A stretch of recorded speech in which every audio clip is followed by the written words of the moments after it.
Hello दोस्तों, मैं सुभय कुमार। दोस्तों, 67th बीपीएससी और सीडीपीओ जो एग्ज़ाम दे रहे हैं उनके लिए करंट अफेयर्स बिहार स्पेशल। और आज हम हैं जो बीपीएससी का जो क्वेश्चंस है, जो पूछे गए क्वेश्चंस हैं, वो क्वेश्चंस को मैं करवा दूंगा, विथ डीपली करवाऊंगा। मैं सीधे ऑप्शंस पे नहीं जाऊंगा, हर ऑप्शंस और उससे रिलेटेड क्या है वहाँ तक है जो जाने का कोशिश करूँगा, ताकि है कि आपको एक संपूर्ण नॉलेज है जो कोई भी क्वेश्चंस का है उसके बारे में आप सोच सकें।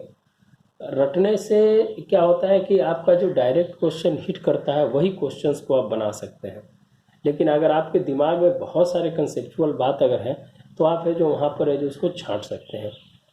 और एग्जामिनेशन के अंदर में क्या होता है कि आप जो क्वेश्चंस को कर रहे हैं उस क्वेश्चंस में कन्फ्यूजन बढ़ती है। तो कन्फ्यूजन बढ़ती है तो आप है जो जब तक है जो ऑप्शंस को छांटेंगे नहीं, आप वहाँ तक नहीं पहुँच सकते। कोई भी आदमी है जो बिहार बीपीएससी में अगर जो एग्ज़ाम देता है तो 150 से 150 क्वेश्चन उससे नहीं बन सकता है, चाहे वो कितना भी है जो टैलेंटेड व्यक्ति क्यों ना हो।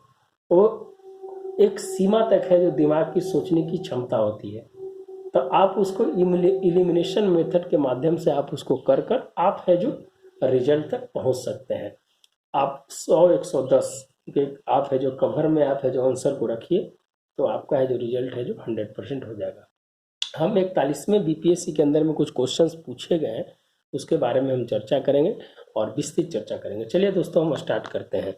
फर्स्ट क्वेश्चन है कि 19वीं शताब्दी के उत्तरार्ध में नव हिंदूवाद के सर्वश्रेष्ठ प्रतिनिधि थे। क्वेश्चंस को हमेशा दोस्तों एक बार जरूर पढ़िएगा, बढ़िया से पढ़िएगा, दिमाग एकदम ओपन करके पढ़िएगा। क्वेश्चंस क्या कह रहा है वहाँ समझने की बात, बहुत छोटी छोटी गलतियां हैं जो 4 5 10 क्वेश्चन जो होते हैं जिसके कारण है जो रिजल्ट से बाहर आ जाते हैं। तो 19वीं शताब्दी के उत्तरार्ध में नव हिंदूवाद है जो यहाँ पर है।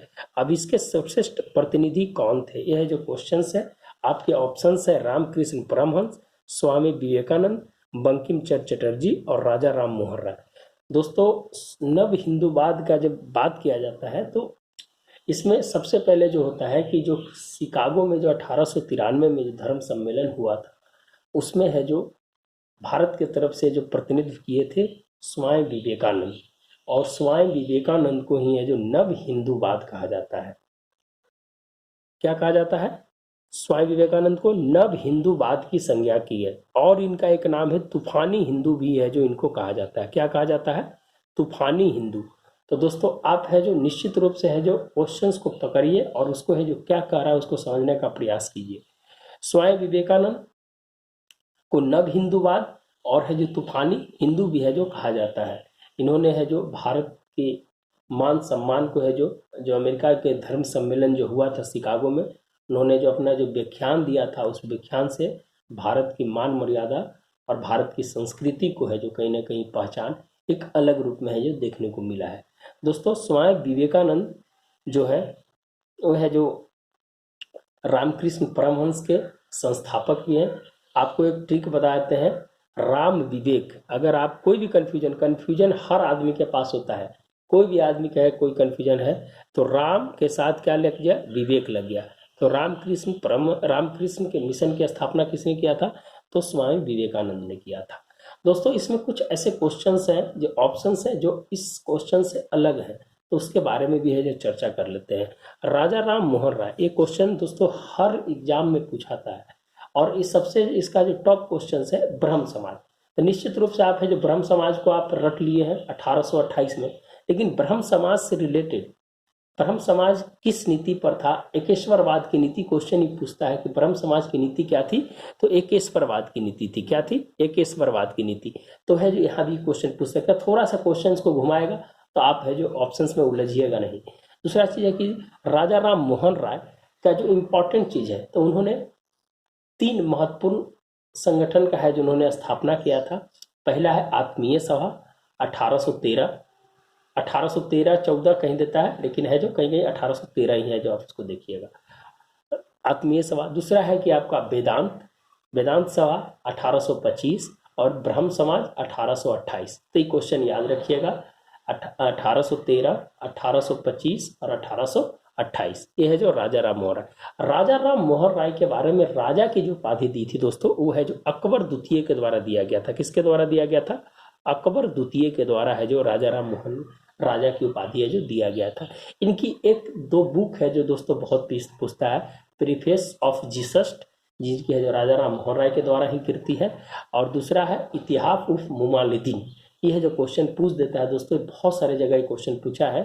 इतिहास उल मोमुद्दीन वो है जो राजा राम मोहन राय के द्वारा है। तो दो ऑप्शंस पे हमने बात कर लिया। तीसरा ऑप्शन है बंकिम चंद्र चटर्जी। ये है, जानते हैं दोस्तों कि आनंद मठ के है जो इन्होंने है जो रचयिता किया है, रचना किया बंकिम चंद्र चटर्जी। ये है जो बहुत ही इंपॉर्टेंट है, ये क्वेश्चन है जो पूछता है आनंद मठ के बारे में।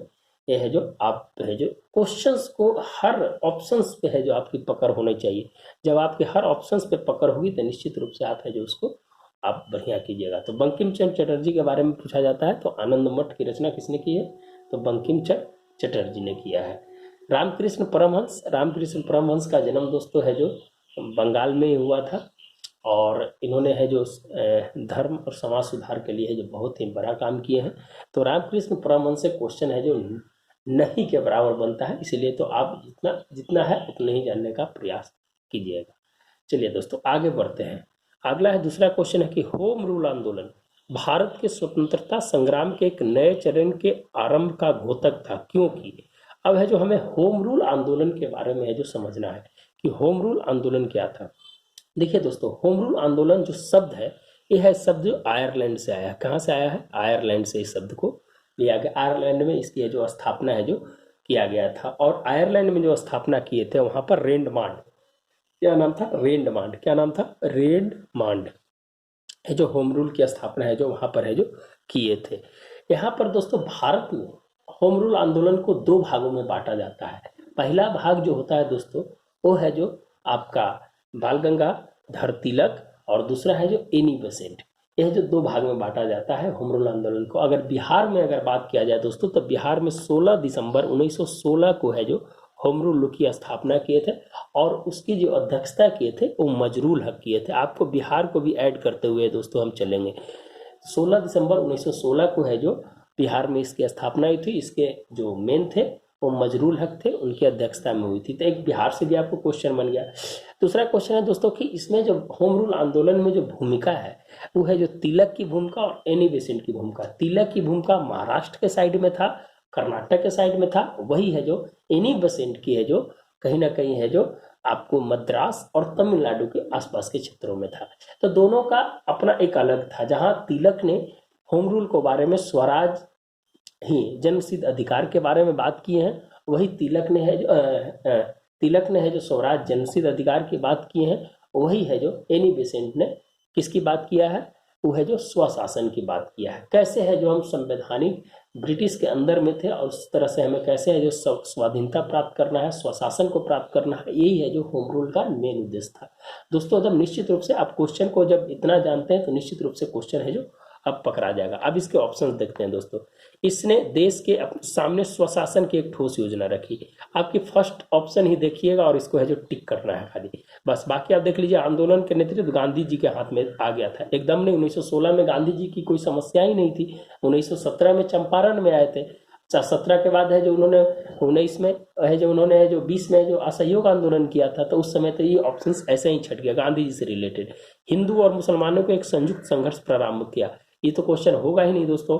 अतिवादियों उदारवादियों के बीच पूर्ण मिलन स्थापित किया, नहीं, अतिवादियों और उदारवादियों के बीच पूर्ण मिलन स्थापित किया था। किसने किया था? इसने किया था एनी बेसेंट ने, लेकिन ये है जो बाद में किया था, होम रूल आंदोलन के बाद में किया था। तो ये क्वेश्चन है जो यहाँ बनेगा। अब दोस्तों, एनी बेसेंट भारत की प्रथम महिला अध्यक्ष थी कांग्रेस की। वो है जो कब बनी थी? तो 1917 में बनी थी, है जो महिला अध्यक्ष बनी थी प्रथम। और जब भारतीय लगा देगा तो सरोजनी नायडू 1925। एकदम तोड़ देना है क्वेश्चन को, एकदम इतना तोड़ देना है कि एकदम लो लेवल पर है जो पहुंच जाना है क्वेश्चन को लेकर, एकदम आसानी से है जो उसका आंसर है जो आप मार सकते हैं। तो इस तरह से है जो क्वेश्चन को बनाना है, इसका आंसर हो जाएगा ए। आप है जो इस तरह से है जो पढ़ने का प्रयास कीजिएगा। चलिए दोस्तों, गदर पार्टी की स्थापना। गदर पार्टी की स्थापना आप जानते हैं दोस्तों कि सैन फ्रांसिस्को में हुआ था गदर पार्टी की। और कौन किए थे? लाला हरदयाल किए थे। तो आप है जो इस क्वेश्चन को जानते हैं। लेकिन जो कहा जाता है कि इस स्थापना से पहले जो गदर पार्टी की जो स्थापना के पूर्व में जो थे सोहन सिंह भाखना के द्वारा है जो किया जाता है। कभी कभी बीपीएससी में सोहन सिंह भाखना भी दे देता है, तो आप इससे है जो डरना नहीं है। आप अगर ऑप्शन नहीं रहे तो आप सोहन से भाखना मार सकते हैं, नहीं तो लाला हरदयाल और काशीराम है जो गदर पार्टी की स्थापना है जो किए थे। और ये कब हुआ था दोस्तों? 1913 में हुआ था। गदर पार्टी की स्थापना है जो 1913 में। एक गदर पत्रिका भी निकलता था दोस्तों, जो है जो उर्दू में निकलता था। तो ये भी एक क्वेश्चन पूछ सकता है कि गदर पत्रिका जो है प्रकाशन जो होता था वो है जो किस भाषा में किया जाता था? उर्दू में किया जाता था। तो ये भी है जो क्वेश्चन यहाँ बनता है, तो आप इसको भी ध्यान रखिएगा। चलिए दोस्तों, इसके ऑप्शन पर चलते हैं। 1907 में क्या हुआ था? 1907 में एक बहुत ही कांग्रेस का अधिवेशन जो हुआ था, सूरत अधिवेशन जो हुआ था, वह जो बहुत ही महत्वपूर्ण अधिवेशन था, जिसमें गरम और नरम दल के बारे में बात की जाती है। और आपको बताना है कि 1907 का अधिवेशन है जो इसकी अध्यक्षता है जो किसने किया था? 1907 की अध्यक्षता रास बिहारी घोष ने, और है जो बोस ने, घोष मारना है, कौन सा? रास बिहारी घोष, ध्यान रखिएगा उसमें। चलिए दोस्तों, 1917 से रिलेटेड अगर कुछ जानते हैं तो अगर हम बिहार पढ़ रहे हैं तो बिहार में है जो सबसे इम्पोर्टेंट जो घटना हुई थी, चंपारण की जो घटना हुई थी, वो है जो 1917 में हुई थी। और 1917 में रामचंद्र जो शुक्ल थे, वो है जो गांधी जी को है जो किसानों की हालत में बताया। और 1916 का जो लखनऊ अधिवेशन था, उस अधिवेशन में उन्होंने है जो किसानों की स्थिति को बताने का काम किया। और उसके बाद है जो गांधी जी है जो पटना कलकत्ता होते हुए पटना पहुंचते थे, और पटना के बाद है जो फिर मोतिहारी गए थे, मोतिहारी से फिर है जो चंपारण गए थे। तो वहाँ ये जो चंपारण आंदोलन हुआ था, और बहुत ही महत्वपूर्ण आंदोलन था बिहार का। और इस आंदोलन ने है जो कई बड़ी इमारतें हैं जो आगे लिखी, और स्वतंत्रता आंदोलन की एक नई रूपरेखा को है जो तैयार किया गया। तो ये क्वेश्चन बनता है दोस्तों। तो यह है कि आपको कौन, कि रामचंद्र शुक्ल जो थे, वो राजकुमार शुक्ल जो कहाँ कौन सा गांव के थे? तो भितरिया गांव के थे। कहीं कहीं है जो दोस्तों है जो इनको मुरली भरावा है जो देता है, लेकिन उनका ओरिजिनल है जो भितरिया ही गांव है, वहीं पर है जो उनको दिया जाता है, लेकिन ऑप्शन में है जो मुरली भरावा ही देता है। आप उसको मारने का प्रयास कीजिएगा। दूसरा क्वेश्चन है दोस्तों कि 1917 में, और एक चंपारण से ही रिलेटेड है जो क्वेश्चन है, कि है जो एक एग्रीगेशन कमेटी बना था जो रांची में बना था दोस्तों, वो है जो जॉर्ज फ्लाइस की अध्यक्षता में बनाया गया था। और उसमें है जो 4 शर्तें रखी गई थी। वो है जो 4 शर्तें आप बुक से पढ़ लीजिएगा। वो 4 शर्तें हैं, इंपॉर्टेंट है, मेंस में जब तैयारी कीजिएगा तो उस समय है जो हम बताएंगे। चलिए 1920 में है दोस्तों, 1920 की बहुत बड़ी घटना है। 1920 में है जो असहयोग आंदोलन को प्रारंभ किया गया था।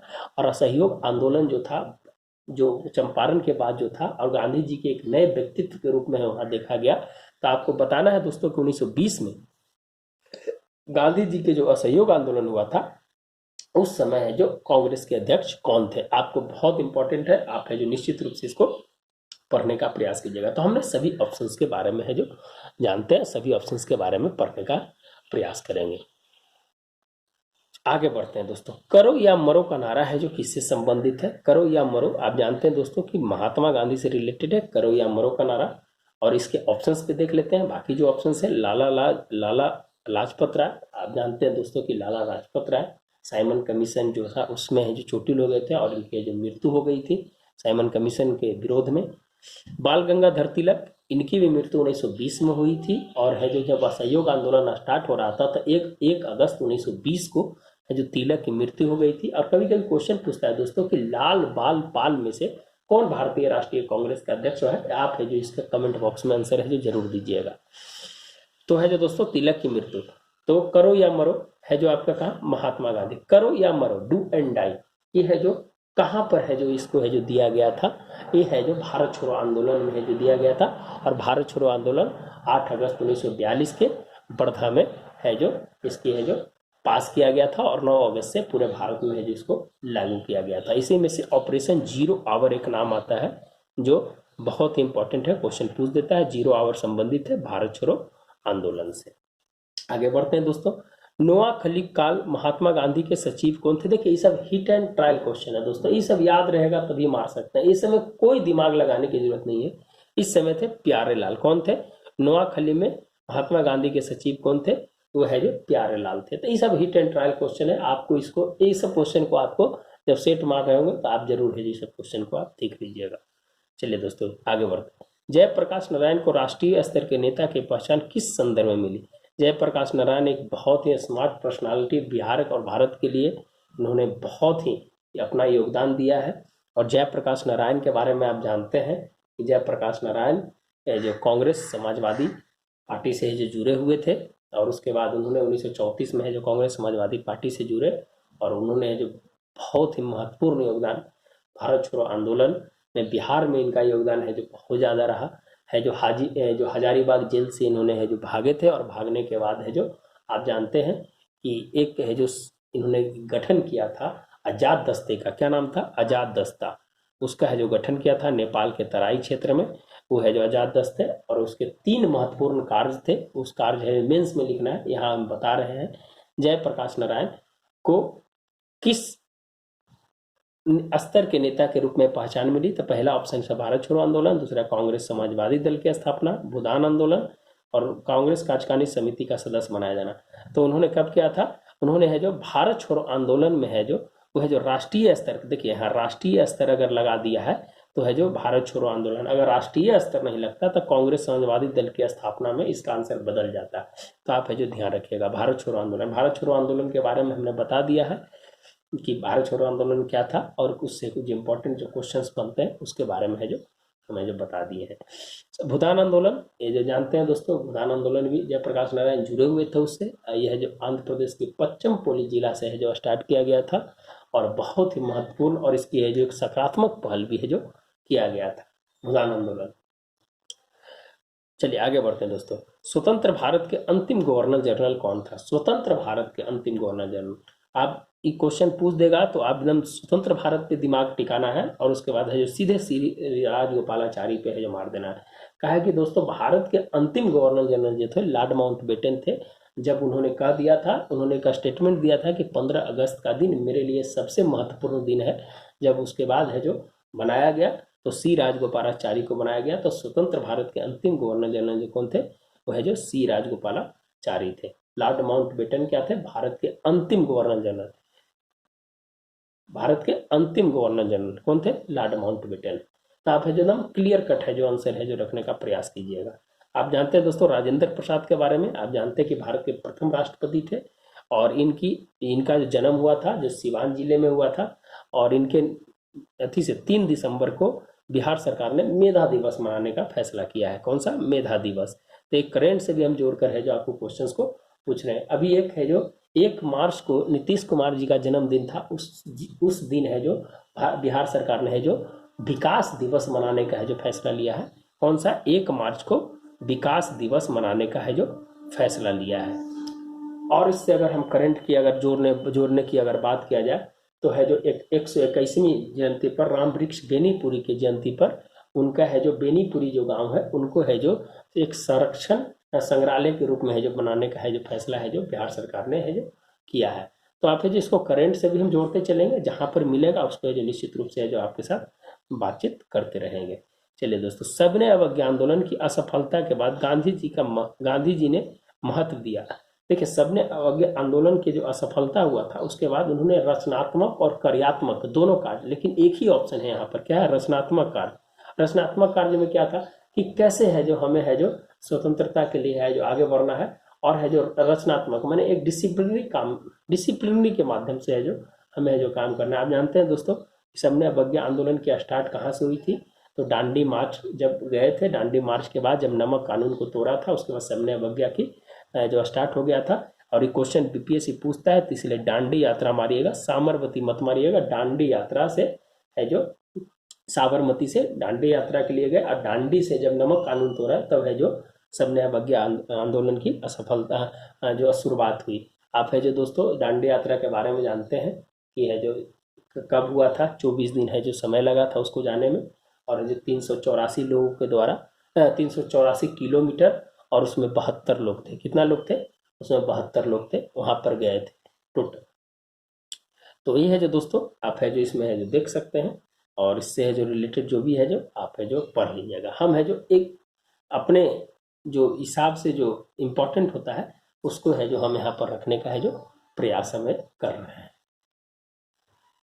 1923 से 28 के काल में भारतीय राजनीति के क्रांतिकारी गतिविधियों की पुनरावृत्ति का कारण क्या था? 1923 से 28, आप जानते हैं दोस्तों कि 1923 का जो काल है असहयोग आंदोलन की असफलता का काल है। असफलता के बाद जो 1923 से और 1928 के बीच जो है किस चीज के क्रांतिकारी गतिविधियों की पुनरावृत्ति का है जो कारण बनता है? तो दोस्तों इसमें है जो निश्चित रूप से है जो आपका ऑप्शंस जो है, ऑप्शंस है जो हरदयाल एवं लाजपत राय जैसे नेताओं को बढ़ता हुआ प्रभाव, गांधी जी द्वारा असहयोग आंदोलन का स्थगन, विदेशी घटनाओं का प्रभाव, भारतीयों की मांगों का अंग्रेजों द्वारा अस्वीकार कर देना। देखिए दोस्तों निश्चित रूप से वो गांधी का काल था, इसमें नो डाउट है। अब क्वेश्चन है जो आप है जो कहाँ से मारिएगा, आप दिमाग लगाइए वहां पर कि गांधी द्वारा असहयोग आंदोलन के स्थगन कहीं ना कहीं है जो क्रांतिकारी कार्यविधियों का पुनरावृत्ति का कारण था। 1923 में भी जब असहयोग आंदोलन असफल हो गया तो स्वराज दल की स्थापना हुई थी 1923 में, चित्तरंजन दास और मोतीलाल नेहरू। आप जो मैं बोल रहा हूं दोस्तों उसको लिखते जाइएगा या सुनते जाइएगा, आपको बहुत फायदा करेगा। वो है जो 1923 में चित्तरंजन दास और मोतीलाल नेहरू है जो उन्होंने स्थापना किया था, और है जो 1926 में है जो स्वराज दल को खत्म कर दिया गया था। तो 1923 और 28 का जो राजनीतिक में क्रांतिकारी गतिविधियों का पुनरावृत्ति का जो कारण था कहीं ना कहीं गांधी जी द्वारा असहयोग आंदोलन का स्थगन का पुनरावृत्ति था। चलिए दोस्तों आगे बढ़ते हैं। क्वेश्चन नंबर 10, 1857 के विद्रोह मुख्यतः किस कारणों से असफल रहा? आप तो पहले दोस्तों कि 1857 बहुत बड़ी चीज है जो यहाँ पर है जो भारतीय स्वतंत्रता संग्राम की प्रथम कड़ी के रूप में है जो जाना जाता है। ऐसे 1806 का बेलोर विद्रोह भी जाना जाता है, लेकिन 1857 का है जो विधिवत रूप से है जो इसके माना जाता है। 1857 में बिहार की बहुत बड़ी भूमिका रही है। बिहार में आप है जो जानते हैं कि पहले है जो ये रोहनी गांव से, जो झारखंड में था, रोहनी गांव से, अभी जो वर्तमान झारखंड में देवघर के पास जो रोहनी गांव से, वहां से है जो अप्रैल में स्टार्ट होती है, और पटना में है जो 3 जुलाई को है जो पीर अली के नेतृत्व में है जो 1857 का विद्रोह चालू होता है। इसके 4 दिन बाद है जो इसकी फांसी दे दी जाती है पीर अली को, और उसके बाद यह आंदोलन पूरी तरह से है जो शिफ्ट कर जाता है आपको जगदीशपुर में जाकर। ये है जो आपका 25 जुलाई 1857 को ये है जो पूरी तरह से शिफ्ट कहाँ हो जाता है जाकर दोस्तों, ये है जो जगदीशपुर में जाकर शिफ्ट हो जाता है, और वहाँ है जो वीर कुंवर के अध्यक्षता में, मैंने वीर कुंवर है जो उसके लीडरशिप रहते हैं, और उनकी अध्यक्षता में है जो पूरा लड़ाई लड़ी जाती है, और अंततः 26 अप्रैल 1858 को है जो वीर कुंवर की मृत्यु होती है, और अंतिम लड़ाई है जो लिग्रांड के सामने है जो उनको लड़ना पड़ता है, और वो घायल हो जाते हैं, और वो है जो उनकी मृत्यु हो जाती है। तो 26 अप्रैल 1858, कहीं कहीं 25 अप्रैल देता है, लेकिन आज 26 अप्रैल 25 अप्रैल के रात में हुआ था, तो 26 अप्रैल 1858। उस समय बिहार का है जो पटना का गवर्नर जो था वो है जो क्वेश्चन पूछ देता है कि कौन था, तो ये बहुत है इंपॉर्टेंट है। आप जिसको कमेंट बॉक्स में है जो बताइएगा कि उस समय कौन था, नहीं तो मैं अगले में इसको बताऊंगा। उसके बाद है जो कैसे कैसे है जो वहाँ से है जो अपना वीर कुंवर से है जो लड़ते हुए अपना इधर से रोहतास और इधर बांदा होते हुए है जो कानपुर, और कानपुर से होते हुए आजमगढ़ से होते हुए फिर वापस है जो एक क्वेश्चन बनता है दोस्तों कि कहाँ के राजा ने है जो वीर कुंवर को है जो आने से मना कर दिया था? तो है जो रीवा था। क्या था? रीवा के जो राजा थे वो है जो आने से है जो मना कर दिया था। ये क्वेश्चन है जो पूछ देता है, इसीलिए मैंने है जो इस चीज़ को बताया। तो आपको बताना है कि पटना का उस समय गवर्नर कौन था जिस समय है जो वीर कुंवर सिंह है जो लड़े थे, उनको बुलाया था लेकिन ये नहीं गए थे। आपको कमेंट बॉक्स में देना, ये क्वेश्चन पूछ देता है, बहुत ही इंपॉर्टेंट क्वेश्चन है, वो है जो क्वेश्चन मार्क में आपको दिए हैं। चलिए दोस्तों आगे बढ़ते हैं। हाँ, तो इसका असफलता का है जो क्या कारण था, तो इसमें है जो सबसे इंपॉर्टेंट चीज था दोस्तों कि है जो किसी समान योजनाओं केंद्रीय संगठन की कमी थी, जिसके कारण है जो इसका है जो असफल रहा था। चलिए दोस्तों ऐसे ई ऑप्शंस वाले अभी जो आ रहे हैं उसमें है जो थोड़ा सा है जो ऑप्शंस पे है जो आपको गौर करना पड़ेगा कि कौन सा क्वेश्चन है जो अभी है जो इम्पोर्टेंट है जो पूछ रहा है। चलिए दोस्तों आगे हम बढ़ते हैं 11 नंबर क्वेश्चन पे। इसमें पुस्तक है history of the freedom movement in India और history of the freedom movement in Bihar. ये दोनों बहुत इंपॉर्टेंट है बुक, ये दोनों पूछता है दोस्तों। तो आपको है जो जब इंडिया जो पूछ दे तो तारा चंद्र है, और जो बिहार का है वो के दत्ता है। कौन है? के दत्ता। तो एक इंडिया हो गया ताराचंद्र, एक बिहार हो गया के दत्ता। तो ध्यान, आनंद मठ के बारे में आप जानते हैं दोस्तों कि बंकिम चंद्र चटर्जी। प्रीसेस्ट ऑफ जीसस, देखिए दोस्तों अभी हम चर्चा यहाँ पर राजा राममोहन के बारे में किए थे और एक क्वेश्चन है जो देखिए आगे ही आपको एक क्वेश्चन मिल गया, प्रीसेस्ट ऑफ जीसस राजा राममोहन राय। तो आपको क्वेश्चंस के पकड़ होना चाहिए कि क्वेश्चंस आप किस तरह से है जो बनाते हैं। अब इसके बाद all our Musalmans the W Hunter का लिखा हुआ है, तो आप इसको है जो मिलान कर लीजिएगा। हम सबका है जो बता दिए कौन कौन है जो किनके द्वारा लिखा गया। 1857 के विद्रोह में बिहार का कौन सा भाग अप्रभावित रहा था? कौन सा भाग अप्रभावित रहा था? तो है जो मुंगेर जो भाग था वो है दोस्तों प्रभावित रहा था। दानापुर में आपको बता ही दिए कब हुआ था, आरा में बता ही दिए, पटना में बता ही दिए और मुजफ्फरपुर में बता ही दिए। ये सब चारों जगह है जो 1857 का है जो महत्वपूर्ण केंद्र के रूप में माना जाता है। लेकिन मुंगेर, और एक बताना है दोस्तों कि मुंगेर है ये किस जगह पर है, बिहार के कौन सा क्षेत्र में है आपको बताना है। और मुंगेर में किस चीज के कारखाने हैं, आपको मुंगेर में बहुत इंपॉर्टेंट कारखाने हैं जो मीर कासिम के द्वारा है जो बनाया गया था, आपको उसके बारे में बताना है। और वर्तमान में भी वहाँ सीक्रेट फैक्ट्री है, बंदूक फैक्ट्री है, तो है जो वहाँ पर है जो मुंगेर है जो बहुत ही इंपॉर्टेंट है जो जगह है। तो आप इससे जो क्वेश्चंस को इससे भी है जो आप है जो देख लीजिएगा। बाकी और जो इम्पोर्टेंट होगा उसको है जो हम पिन आउट करते रहेंगे। अभी दोस्तों इम्पोर्टेंस इसमें है जो करंट अफेयर से रिलेटेड जो भी है वो है जो उसका हम वीडियो बना देंगे। पर अभी तो जानते हैं कि आप बहुत सारा चीज़ है जो बिहार राज्य से जो जिले हैं वो जिले से बहुत सारे क्वेश्चंस बनते हैं। अभी कुछ इम्पोर्टेंट है जिसको है जो हम आपको बताने का है जो प्रयास करें। चलिए दोस्तों, तो इसमें केवल 5 हो जाएगा। अगला क्वेश्चन, भारत छोड़ो आंदोलन से उत्पन्न दंगे किस क्षेत्र में सबसे अधिक व्यापक रहे थे? भारत छोड़ो आंदोलन का उत्पन्न दंगे है जो सबसे ज्यादा है जो दोस्तों बिहार और है जो आपके संयुक्त प्रांत में है जो इसका है जो सबसे ज्यादा है जो प्रभाव देखने को मिला था। भारत छोड़ो आंदोलन के बारे में हमने पूरी है जो कहानी बता दी है दोस्तों। उसके उनको वर्धा में हुआ था, गांधी जी के नेतृत्व में हुआ था, लेकिन बाद में नेतृत्व विहीन हो गया था। ऑपरेशन जीरो आवर इसको बोला जाता है ना। और ये जो महाराष्ट्र के वर्धा में है जो भारत छोड़ो आंदोलन की है जो शुरुआत की गई थी। कौन कहाँ कहाँ है जो गांधी जी को है जो पुणे जेल में रखा गया था, इन जवाहरलाल नेहरू को है जो अहमदनगर जेल में रखा गया था, राजेंद्र प्रसाद को बांकीपुर जेल में रखा गया था। ये क्वेश्चन है जो दोस्तों है जो पूछता है, बहुत ही इंपॉर्टेंट क्वेश्चन है, आप है जो इसको पढ़ने का प्रयास कीजिएगा। आगे दोस्तों आगे बढ़ते हैं। निम्नलिखित में से किस सत्याग्रह आंदोलन में गांधी जी ने प्रत्यक्ष रूप से भाग नहीं लिया था? क्या था? प्रत्यक्ष रूप से, मैंने डायरेक्ट है जो भाग नहीं लिया था। तो आप देख लीजिए दोस्तों, राजकोट सत्याग्रह, खेरा सत्याग्रह, असहयोग आंदोलन और बाइकोम आंदोलन। ये बाइकोम आंदोलन था दोस्तों, ये है जो केरला में हुआ था और है जो बहुत ही अशोभनीय बातों जो दलितों को है जो मंदिर में प्रवेश नहीं करने देने पर है जो इस आंदोलन की जो रूपरेखा तैयार की गई थी। और उसके बाद है जो गांधी जी ने इसे प्रत्यक्ष रूप से नहीं अप्रत्यक्ष रूप से इसमें है जो भाग लिया था। खेरा आप जानते हैं दोस्तों कब हुआ था? 1918 में हुआ था। असहयोग आंदोलन 1920 में हुआ था। तो इस सब क्वेश्चंस को आप है जो जब तक जानिएगा नहीं जब तक आप नहीं है जो कर सकते। चलिए दोस्तों, बारदोली सत्याग्रह का नेतृत्व किसने किया था? तो है जो वल्लभ भाई पटेल ने किया था। किसने किया था? बारदोली। ये है जो बारदोली सत्याग्रह जो है, ये है जो बारदोली की महिलाओं ने है जो सरदार वल्लभ भाई पटेल को है जो उपाधि भी दिया था। और है जो बहुत ही एक वहाँ की जो कर लगाता था उस कर को भी है इन्होंने है जो कम किया था। और एक जनजाति थी, उस जनजाति का मैं नाम भूल रहा हूँ, उस जनजाति ने है जो उसका नाम है जो काली परास से कुछ है जो चेंज कर दिया था। उनका नाम है जो इन्होंने चेंज कर दिया था कि उनका नाम अब से ये है जो रखा जाएगा। तो बहुत ही महत्वपूर्ण है जो घटना थी है जो बारदोली सत्याग्रह था। तो वहाँ के महिलाओं ने है जो इनको उपाधि दिया था, सरदार की उपाधि दिया था। चलिए दोस्तों आगे बढ़ते हैं। भारत छोड़ो प्रस्ताव पारित होने के बाद गांधी जी को कहा, देखिए दोस्तों अभी है जो क्वेश्चन आ गया पुणे में, पुणे की यरबदा जेल में। और इसको है जो यरबदा जेल को है जो दोस्तों गांधी जी ने अपनी माता की संज्ञा दिया है। ये बहुत इंपॉर्टेंट क्वेश्चन है। यरबदा जेल को गांधी जी ने अपनी माता की संज्ञा है जो दिया है। तो बहुत ही इंपॉर्टेंट क्वेश्चन है भारत छोड़ो प्रस्ताव।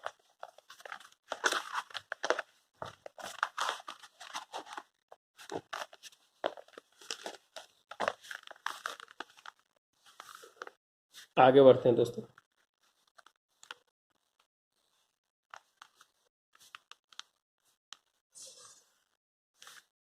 द्वितीय गोलमेज सम्मेलन किस प्रश्न पे असफल रहा था? द्वितीय गोलमेज सम्मेलन जो था दोस्तों, वो है जो सांप्रदायिक प्रतिनिधित्व के आधार पर है जो असफल रहा था, जिसमें है जो गांधी जी ने है जो इसमें है जो भाग लिया था। दोस्तों वीडियो है जो ज़्यादा लंबा हम नहीं बनाते हैं, तो आज के लिए हम है जो यही 20 का है कि इसको फिर सही भी करना है। ये है जो नहीं हो पा रहा है, ये दिखाई नहीं दे रहा होगा आप लोगों को।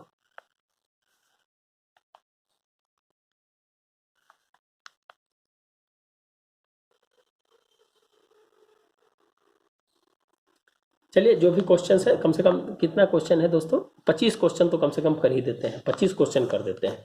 चलिए, द्वितीय गोलमेज सम्मेलन किस प्रश्न पे आधारित रहा था? तो सांप्रदायिक प्रतिनिधित्व को लेकर है जो इसमें है जो समस्या थी, इसका है जो निश्चित रूप से है जो इसका जो द्वितीय गोलमेज सम्मेलन था उस पर है जो असफल रहा था। गांधी जी है जो इसमें है जो भाग लिए थे, और गांधी जी जो भाग लिए थे कहीं ना कहीं है जो वो जब असहयोग आंदोलन प्रारंभ किए थे तो है जो इस बात पे गए थे कि है जो उन्होंने जो इस चीज़ की है जो समस्या का समाधान हो, और है जो समस्या का समाधान नहीं हुआ था, जिसके कारण वापस आने के बाद है जो द्वितीय गोलमेज सम्मेलन है जो दोबारा स्टार्ट हुआ था। इसीलिए इसको दिल्ली सम्मेलन भी इसको कहा जाता है। गोलमेज सम्मेलन को 3 सम्मेलन हुए थे, कांग्रेस ने दूसरी सम्मेलन में है जो भाग लिया था, और है जो और भीमराव अम्बेडकर है जो तीनों सम्मेलन में है जो भाग लिए थे।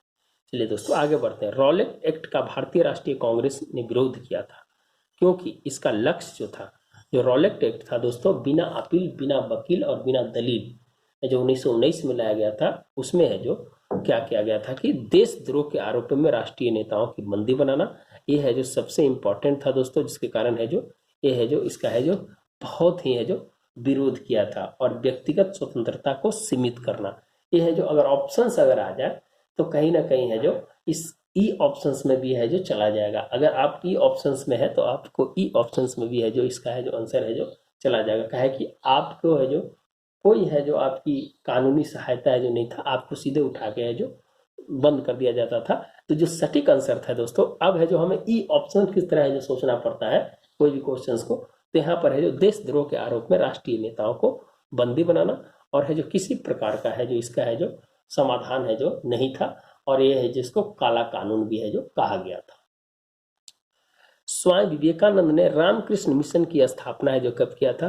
तो दोस्तों 1896 में है जो रामकृष्ण मिशन की है जो स्थापना है जो किया गया था। स्वामी विवेकानंद, हमने पूछा था राम विवेक, आपको एक ट्रिक भी बताए थे, राम विवेक। आप है जो देखिए, तो आप वहां से जो भी क्वेश्चन बनेगा उस क्वेश्चन को आप है जो देखने का प्रयास कीजिएगा। 1938 में भारतीय राष्ट्रीय कांग्रेस के अध्यक्ष निर्वाचित हुए थे। देखिए दोस्तों बहुत ही इंपॉर्टेंट क्वेश्चन था। 1938 में जो है भारतीय राष्ट्रीय कांग्रेस के जो अध्यक्ष जो निर्वाचित हुए थे, वो है जो आपको सुभाष चंद्र बोस हुए थे, जो पटामी सीतामढ़ैया को हराए थे। उसके बाद इन्होंने इस्तीफा दे दिया था, और उसके बाद राजेंद्र प्रसाद को है जो यह है जो उसका है जो भी बचा हुआ समय था उसको है जो उनको है जो कार्यकाल में है जो दिया गया था। तो 1938 में, और गांधी जी के तरफ से है जो पटामी सीतामढ़ैया को है जो उम्मीदवार बनाया गया था, और उसमें है जो सुभाष चंद्र बोस जीत गए थे। लेकिन सुभाष चंद्र बोस ने गांधी की अहमियत को देखते हुए उन्होंने इस पद से इस्तीफा दे दिया, और वहीं से है जो 1939 में है जो फॉरवर्ड ब्लॉक की स्थापना करते हैं। उसके बाद है जो अपनी राष्ट्रीय आंदोलन में अपनी भूमिका को निभाते हैं। तो क्वेश्चन पूछ देता है दोस्तों। चलिए दोस्तों आगे है, इस दिखाई नहीं दे रहा है और लंबा भी हो रहा है दोस्तों, 24 क्वेश्चंस हो गए हैं। तो यहाँ से बात मगहर महोत्सव की बात है जो कबीर के सम्मान में है, ये है जो उत्तर प्रदेश में, इस यहाँ से हम जो कंटिन्यू फिर है जो करेंगे। तो ठीक है दोस्तों, मिलते हैं फिर नए वीडियो के साथ। धन्यवाद।